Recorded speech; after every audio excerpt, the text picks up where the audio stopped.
Argentina Brazil match, টান টান উত্তেজনা। ভক্ত সমর্থকরা এই ম্যাচের জন্য আছেন মুখী, কিন্তু এই মুহূর্তে ব্রাজিল ফ্যানদের জন্য বড় একটি দুঃসংবাদ। এমনিতেই তারা খেলবে বিশ্ব চ্যাম্পিয়ন আর্জেন্টিনার বিরুদ্ধে, তারপরেও তাদের দলের সব প্লেয়ারদের পাওয়া নিয়ে রয়েছে অনিশ্চয়তা। বড় একটি সংবাদ হলো, নেইমারকে এই ম্যাচে পাওয়া যাবে না। ব্রাজিল টিম আর্জেন্টিনার সাথে মাঠে নামার আগে 21 তারিখ কলম্বিয়ার সাথে মাঠে নামবে। সেই ম্যাচে যদি ভিনিসিয়াস জুনিয়র একটি হলুদ কার্ড পায়, তাহলে তাদের চিরপ্রতিদ্বন্দ্বী আর্জেন্টিনার বিপক্ষে মাঠে নামার হবে না তার, কারণ আগের ম্যাচে তার একটি হলুদ কার্ড ছিল।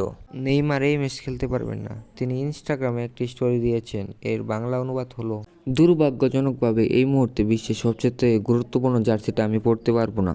এই লাইনের গভীরতা কতটুকু তা বোঝাই যায়, কারণ আবার দিয়েছে সেই ইনজুরির হানা।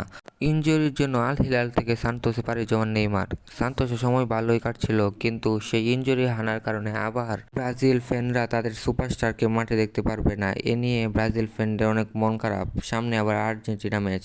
18 মাস পরে দলে আবার ডাক পেয়েছিলেন তিনি, সেটাও আর হলো না।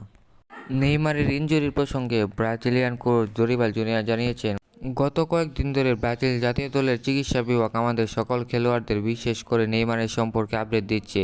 ইনজুরি আপডেটের পর আমরা নেইমারের বদলি হিসাবে রিয়াল মাদ্রিদের এনরিককে দলে নেওয়ার সিদ্ধান্ত নিয়েছি। তাহলে তো বোঝাই গেল ফুটবল ফ্যানদের, নেইমারের আর সামনে 2 ম্যাচ খেলা হবে না। এ সম্পর্কে মিডিয়াতে নেইমার জুনিয়রও জানিয়েছেন তার মত। তিনি বলেন, আমাদের দীর্ঘ আলোচনা হয়েছে, সবাই আমার ফিরে আসার ইচ্ছা সম্পর্কে জানে, তবে আমরা একমত হয়েছি যে কোনো ঝুঁকি না নেওয়ার এবং আঘাতটা সম্পূর্ণ নির্মূল করার জন্য যথাসাধ্য প্রস্তুতি নেওয়ার।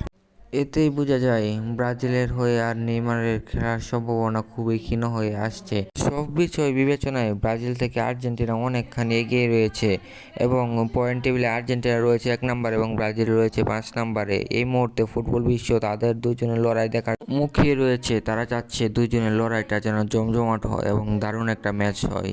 আমার প্রত্যাশা তাদের দুজনের লড়াই ভালোভাবেই উপভোগ করে ফুটবল বিশ্ব।